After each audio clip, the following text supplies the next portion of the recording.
So that's when we were stopped by the army. There were like 12 soldiers and an officer.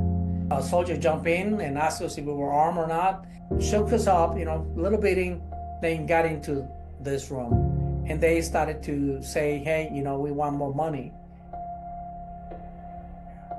Next day, I was grabbed by the officers and drove blindfolded, gave me one big shot here with a gun or something, just to say, don't do nothing stupid.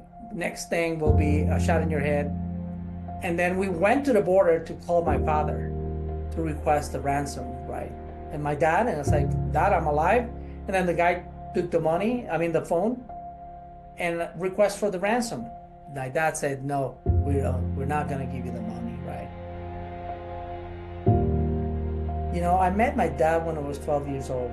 And in a way, it was a hero. But at that moment, I was not able to believe what he said to them, right? In a way, I wanted his approval.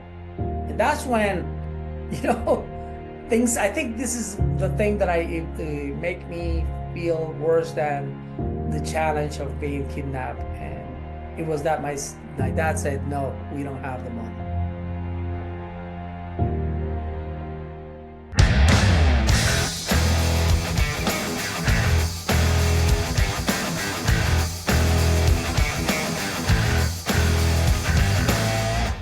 It's James Robbins here. I'm with a very special guest, Francisco Bedoya. Not only is he an amazing person, he's also a friend of mine, business partner, but Francisco's got a great story of being kidnapped by the militia in the Honduras a long time ago, but crazy things that happen in Central America times. Francisco, welcome to the show. Thank you. Thank you. I'm excited to tell my story. When you first told me that I'd known you actually for quite a few years before you ever even told me this story. And you told it sort of like, wasn't like this big deal. It's just like, oh yeah. And then, this happened. And I was like, wait, what? And so anyways, maybe that's more normal life in Central America, but typically we don't get kidnapped by the militia up here. So let's go back in time. Like, when was this? Because you were a young man, I think. I was young. It was in 1989. So I don't want to make the numbers, but I was early 20s, bald, crazy, young kid, excited of international business. So I was used to go to Honduras. San Pedro Sula is the city, and which is more like the industrial commercial city in Honduras. So I used to travel from my father's business to take our product to Honduras to be sold and then come back to the city. But I was excited just from the packing of things to going in the truck, doing the customs clearance, and then going to the city, sell, promote, the whole thing. That was something that used to excite me a lot. It still excites me, the business. What was the business that your father had?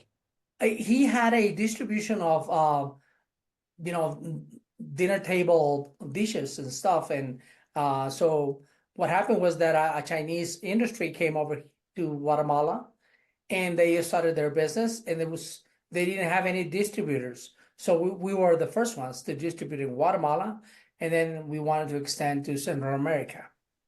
I see. So you're taking a bunch of trucks into Honduras with your merchandise to distribute. Yes. And that's where everything started. Yes. And I was studying business administration, and I was thinking international commerce or international relationships. So that was one of the things that got me excited to build the relationships with Chinese, and they had a factory in Taiwan. So it was even the knowledge of the difference, right? The island and the continent, the relationships, the business, how to connect that, the tradition of that. It's funny because when I was kidnapped, it was the third exporting time that we went to on San Pedro, but it was the first time we had a couple of 40-foot containers, right? It's a 40-foot container load. So it's a big one. And we had we had celebrations before. That's how Asians used to celebrate the business. Let's all eat. So I was excited about that. We're gonna have a celebration, and they said we're gonna have a celebration in the factory before you go, Francisco. And I was a young kid, so they were looking at me like the kid, right? And we're gonna prepare you. They gave me a shot of a liquor from ginseng. It was so strong, you need to have that, and then it smelled like a great cook. I mean, something was cooking there. And then come all the wives with big pots, right? And they open up, and there were hundreds, maybe thousands of chicken feet like this, sticking all over in a sauce. And they were like, oh, they just running up like, and they were so excited and happy. That was the feast. I'm like, oh my God. So my experience started since the factory, James. I could say that. So you are over in Honduras, and then like when did all this go down? Well, what happened was, and going back to telling you about it, is I think it was 2013, 2012, when after my wife's tumor happened. So there are things that were more in my conscious opening because I blocked that. And then we were starting to have our relationship, at work. And I was like, oh my God, this happened to me, right? So going back to that day, so we started driving with the truck driver.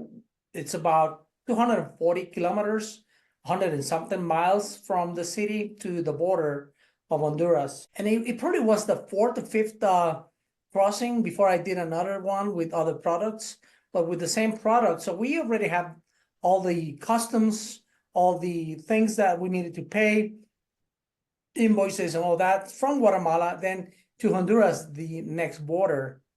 So everything was clear. And one of the things that we were advised from the managers, pay all duties in the border, right? So then we cross. Few miles later, probably 50 miles away from the border, there is like nothing. I mean, nothing at all. Miles and miles of just land, dry land and stuff. So that's when we were stopped by the army.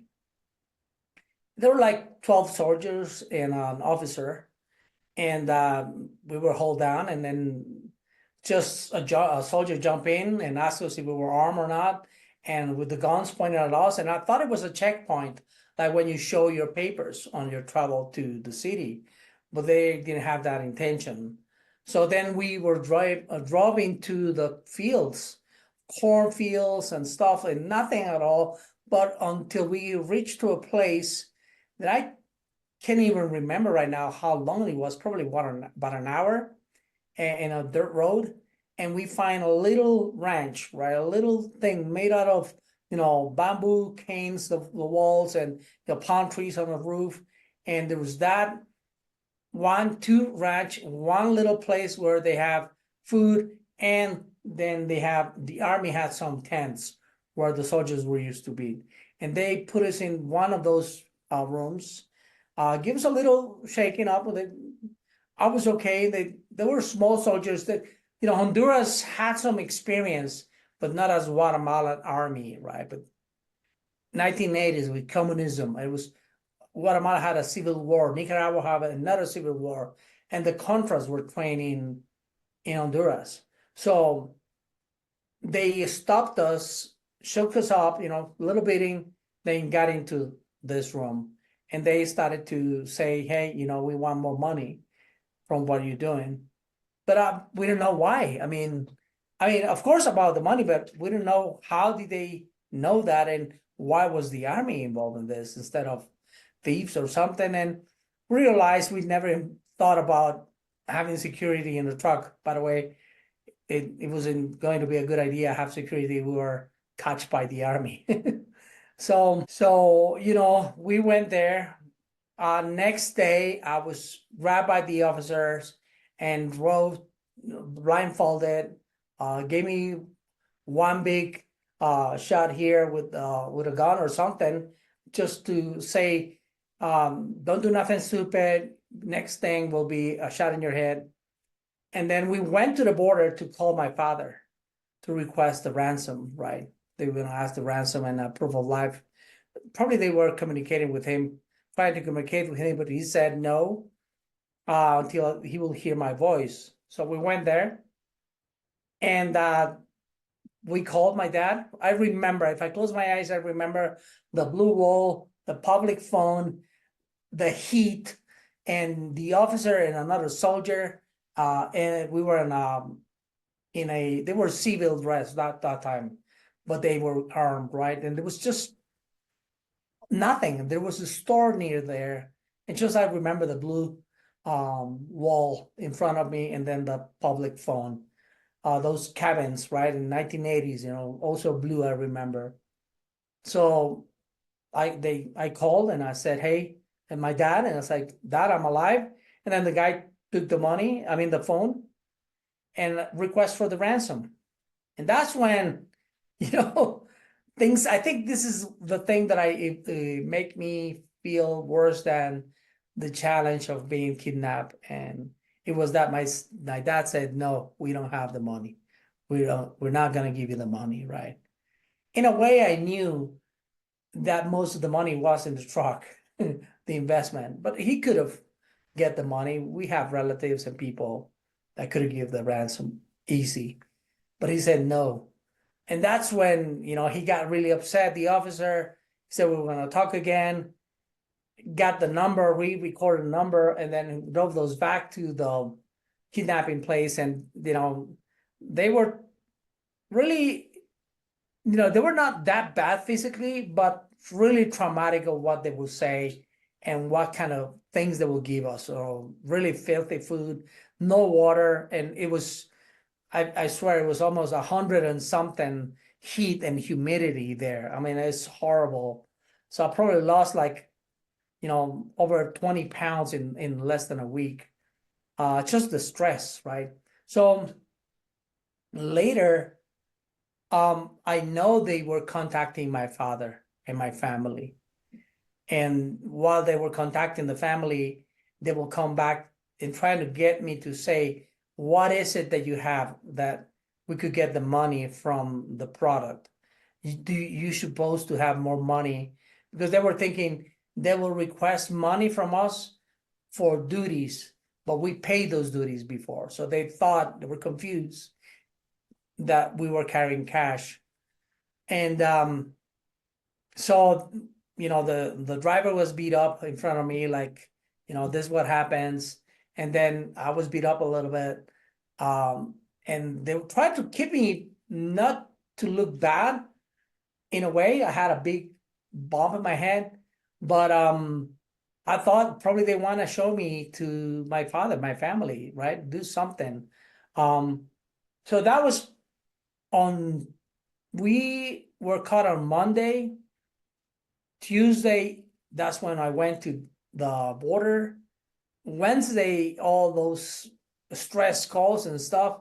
So Thursday, one of the soldiers who's not, I think that was definitely, I'm a man of faith. That was God. It was protecting me. There was something that the one who was supposed to beat me up was not so bad to me. And I remember the voice of one of my mentors, always remember to connect with someone.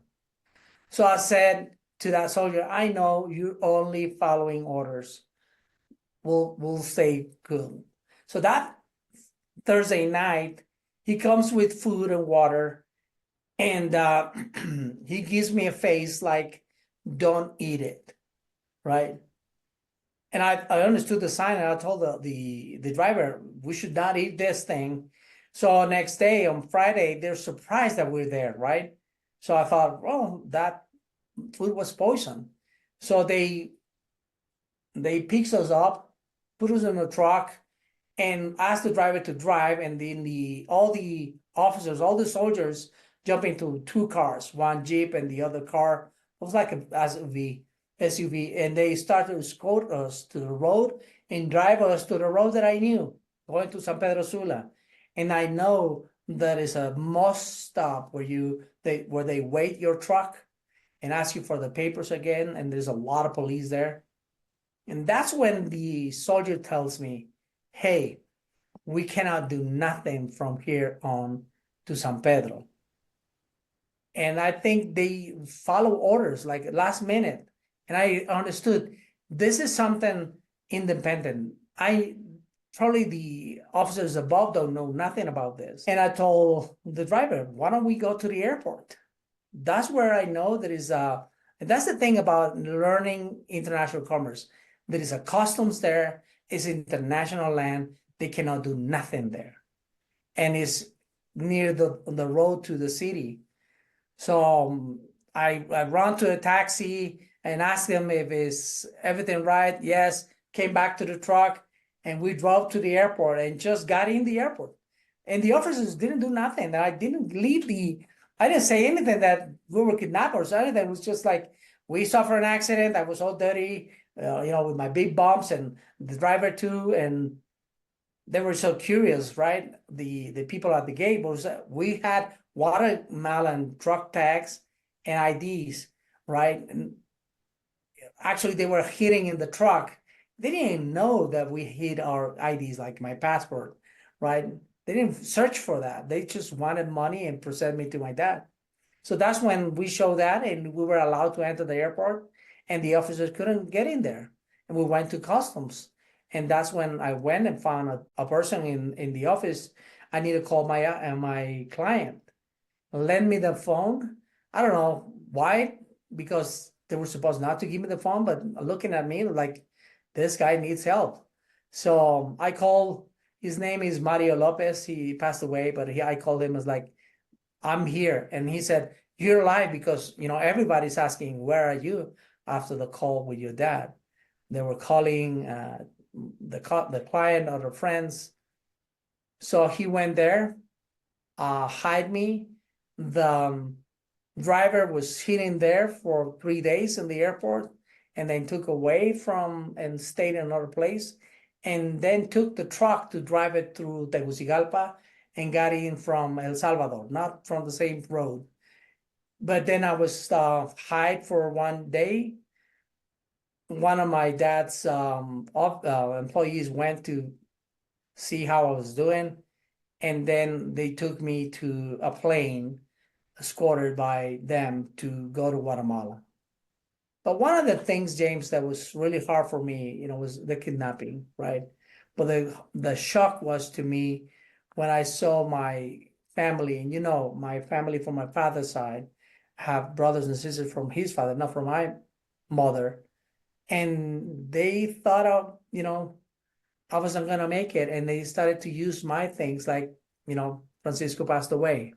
So the most traumatic thing to me was not only the kidnapping, but the people that I thought that loved me was just enjoying time without me. That was the most not enjoying, you know what I mean? I'm trying to be nice here. But just Yeah, ouch, that hurts. yeah, that was so traumatic that's when I decided I need to get out of this country. I need to leave Guatemala. Not because I'm afraid of all of this. Then I realized what was happening is that where we used to exchange the Honduran money for dollars, it was a place where the Contras used to do the exchange.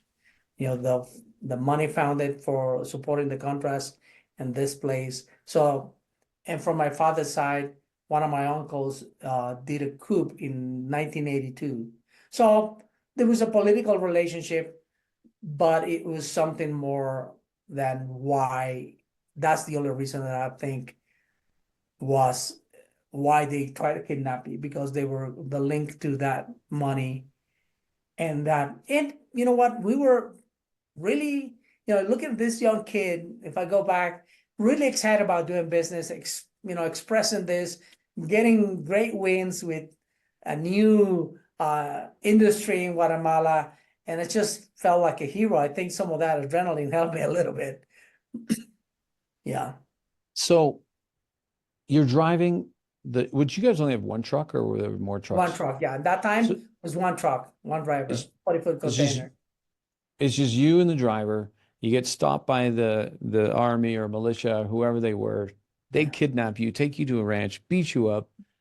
The next day they drive you to a phone to get your father to pay ransom, and he says no. That in itself has got to be how did you process that? I met my dad when I was 12 years old. And in a way, it was a hero. But at that moment, I was not able to believe what he said to them, right? In a way, I wanted his approval. So I was doing a lot of rescuing and doing things to gain his approval, right? Do I mean something for him? And I could say that now, but during that time, I was trying to figure out maybe there's something behind it. There's a rescue somewhere. My uncle was in the presidency of my country. They have more training. I was thinking those thoughts. But the worst thing, really, James, when I came back and I said, well, I need to go, there were other offers of work because people knew what I was doing at such an early age and with big, high business people, right? And one of them offered me a job, and I went to him and I said, went to another uncle, said, I need to talk to my dad because this is something that is going to be a challenge. And I said, I need to leave. I'm offer a new job. And he said this is the worst thing because I was avoiding the pain and I was trying to fix something to still win the approval. But he goes and says, the first ones to jump the boat are the rats. This is like, man, I went out of that room, left the office, went to my place and cried for probably a whole evening, walked my dog and kept on crying. And that was the day, probably, you know, that was late 1989, early 1990. I left the country, right, to go to USA, to Philly, where my mother was. But how was I handling? I don't know. I was just avoiding. I was just trying to convince myself there's a big rescue coming in or something. And then I just thought we need to save our lives. Nobody's coming for me. Nobody's gonna Yeah. rescue us. Yeah. Help is not coming. I Yeah. used to say that to my children as they got older into their teen years. They hated when I said it, but I would say help is not coming. I was trying to get them to take ownership for their life. But in your case, legitimately, help was not coming. But what's so interesting? Well, first of all, I mean, that's got to be rough for anyone to first get kidnapped. Secondly, for their dad to refuse the ransom. And then you go back to this ranch, you get beat up some more, but then you notice that there's one guy that is going a little bit light on you and you sense an opening. It's amazing that you were able to use just some of your own natural talents with people at making that connection with him because that really saved your life. Yeah. I needed to win him over. I really needed to do that and have it a strategy. That's what my insights were telling me. Who is it that I could win over so I could see what to do? And there was a young kid. I think he was probably even younger than me, probably 18 or something, white, skinny soldier. And he definitely was not happy with what he was doing. He showed it on his face and stuff, and didn't want to do any of that, right? They didn't have that. Honduras was not in war. Guatemala was in war, and Nicaragua was in war. You used to hear those things. So in a way, when my uncle, he was the head of one coup in our country, those things. There were guns in my house. There were stories of army and fighting. In a way, you are emotionally prepared for something that could happen. One of my best friends when I was growing up, and 15-year-old kid, you know, his parents were kidnapped and they were tortured and then left in his front door. So when he went out to school, he found his parents right there, dead and tortured. So those stories were in your surrounding in your mind all the time. So I didn't want to be one of those stories, right? I was not trying to be a hero either. I just wanted to go back to my family, especially my mother. And I was like, she doesn't know what I'm doing here. If she finds this out, she's going to pass away. She's going to have a shock, right? So definitely, I don't think there was no hero in me at all. I just wanted to follow my insights and win this kid over, find a way, how we could get out of there in the future and build something like a strategy. Let's what we're gonna do. So, and the driver, he was in prison in 1983 after the coup. The dictator who was leading the country, not my uncle, but another one, a general. My uncle was a captain, so there was no way a captain could lead a country. So it was a general. He did a special judgments, and you probably knew about him. He was judged not long ago as a in our country. There were news all over Rios Montt. So so he had experience of being in a situation like that. So he was really afraid, but at the same time, he was like, I want to go back to my family. And these soldiers, they don't look like the ones he experienced before. So, destined, faith, lucky, he had those experience. So it's like, yeah, like let's do this, right? let's do this. So the connection you made with that soldier who then basically was telling you, because they were going to take you to some other checkpoint, if I understand the story Yeah, correctly. They were going to take you someplace else, but there was a section where they knew that if you escaped in that moment, they couldn't do anything to chase they you, could. correct? Yes, correct. That was that place is where if you go right, you go to San Pedro, and then you pass by the airport, and you go left, you go to the capital city, Tegucigalpa, and there is a section of that trip that is nothing there. So I thought that's again their land, and I probably they will not want to have witnesses of this. And I knew I Now, was not gonna say anything. What can you do at that age in military run governments with all of this? You just keep your mouth out and try to get out of there. now, were they letting you guys drive your truck? Is that how See, you? the thing is that, yeah, because they only had two cars, the driver of the captain, and then the soldier. So they probably didn't have anybody else who know how to drive the big truck. So they put that same soldier that was good to us in the cabin of the truck and just drive us. Escort us there to that place where you need to get off and wait the truck. They need to wait it to see if you left something or got something, a checkpoint with your customs, and then also spray you for any bugs or stuff like that. So that's when everybody needs to get off, and it's like we cannot do nothing if you go to the other side. Nothing. That's amazing. He basically gave you the escape plan Yes. and told you not to eat food that would have poisoned Yes. you. Yeah. Definitely. I mean, that's when I thought we should have done, you should run Efrain, what's his name? We should run Efrain because they were going to poison us that day and leave the truck there. I mean, but they cannot because that checkpoint, because it's a border. Remember, we were in a civil war. So that place probably was a checkpoint to see if any guerrilla or something will go by in the middle of nothing. So it was another squadron of military going there and looking at that is like, what are you doing with this? What's the connection? So they didn't want to leave anything there. For sure. They would have just killed you and left you. That would Yeah, be if there no was problem for just a them. place like that, but that was a checkpoint, military strategy checkpoint for the guerrilla or smuggling weapons or any of that. Well, that guy was your angel in some ways, even though Yes. he helped beat you up. But amazing that you were able to make that connection with him.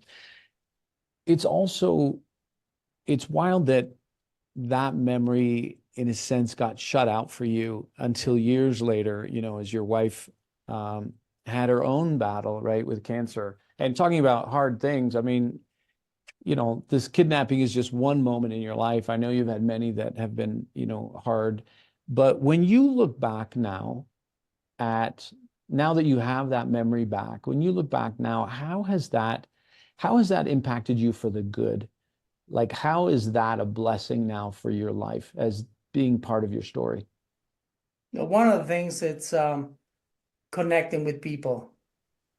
If that saved my life, and I always find I value more relationships than anything else, money or whatever.